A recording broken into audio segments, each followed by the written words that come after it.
Նախ երկու հստակեցում, պարոն Հովհաննիսյան, հարցերից սկզբում դուք նշեցիք, որ հատիկ պատռելու եք դիմակները, սա ենթադրում է, որ անուն առ անուն է լինելու, այսինքն անուններով խոսելու եք եկեղեցականների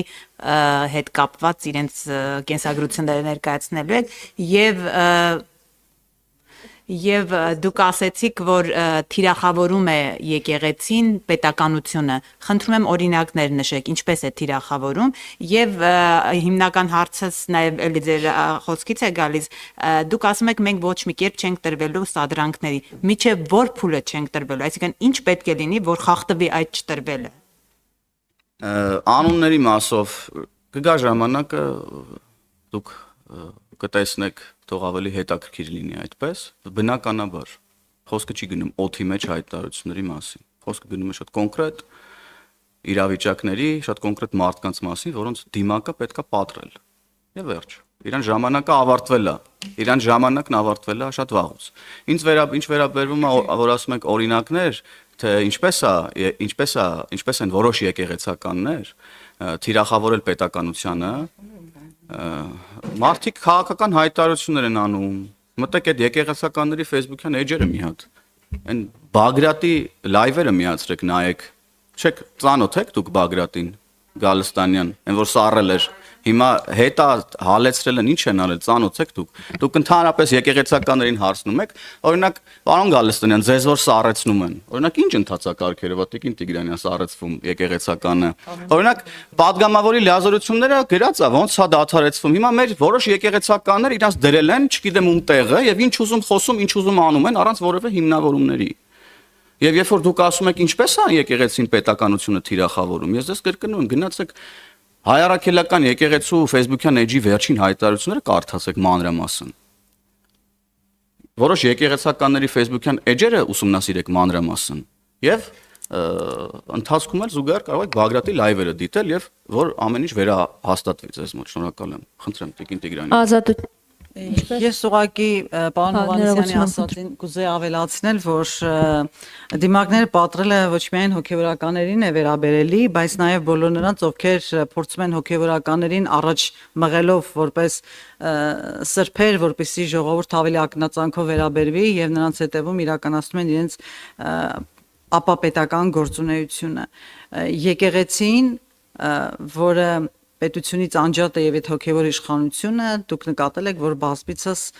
միջամտում է, ես կասեի, խառնվում է աշխարհիկ պետության գործերին եւ նաեւ եղել են ուղիղ կոչեր իշխանափոխության։ Սա անթույլատրելի քաղաքականություն է եկեղեցու կողմից, որովհետեւ նրանք ավելի շատ իրենց հոգեվոր հոտը, երկիրը, մարդկանց հանրությանը միավորելու առաքելություն ունեն, բայց ոչ պառակտելու։ Մինչդեռ մենք տեսնում ենք ուղիղ պառակտիչ գործողություններ եւ շարժումները, որոնք տարբեր ժամանակ եկել են մեկ ազգի փրկիչներ, մեկ զարդի լաորներ, որոնք տապալվել ձախողվել են, վերջին հույսը մնաց հոգևորականի միջոցով իրականացնելը, այն պարզ պատճառով, որ Տավուշի թեմում գուցե նա ուներ որոշակի հեղինակություն եւ այդ հեղինակությունը փորձեցին օգտագործել մարդկանց մոբիլիզացնելու վրա, բայց ստացվեց այնպես, որ նա հայտարարեց եւ հայ առաքելական եկեղեցուն եւ ցախողեց նաեւ ընդդիմադիրների շարժումը։ Այստեղ արդեն պիտի մտածեն, թե ինչու նաեւ չկա, պարոն Հովհաննիսյան, դուք հարցում եք ինչ կանոնակարգով, որքանով որ տեղյակ եմ եկեղեցական կանոնակարգերին, կարգավիճակի սառեցում չկա ընդհանրապես նման հասկացություն եւ սառեցումից հետո հետ վերադարձ եկեղեցի չկա նման ընթացակարգ, հետեւաբար պիտի հասկանալ ինչ կարգավիճակ ունի Գալստանյանը եւ ինչու նրան շարունակում են դիմել սրբազան, դա ցկյանս տրվող կոչում չէ, որ նրան սրբազանով են դիմում, ամեն դեպքում սրբազանը շատ հաջող ձախողեց ամեն տեսակ շարժումներ, թող որ լինեն նման սրբազաններ, որոնք կարողանում են առանց որևէ միջամտության ձախողել ցանկացած շարժում եւ իրենց քաղաքական կոչերը ամեն անհամատեղելի են իրենց Աստծուն տված ուխտի հետ եւ իրենց գործունեությունը անհամատեղելի է։ Եթե իրենք այդքան հաստատուն լինեն իրենց հավատքի մեջ, մենք ավելի շատ միավորված հավատացյալ համայնք կունենայինք։ Ցավոք մեր եկեղեցին այսօր չի կարողանում միավորել անգամ իր հոտին։ Հետևաբար մենք ունենք այն պատկերը, որ ամեն հոգևորական ուղղակի սքեմը հակած ինքը իրականացնում է քաղաքական գործունեություն եւ քաղաքական արշավ։ Մի օր կտեսնենք կուսակցություններ գուցե ստեղծեն, արդեն չենք զարմանա դրանից։ Ես մի խոսք էլ ասեմ եւ ամփոփենք։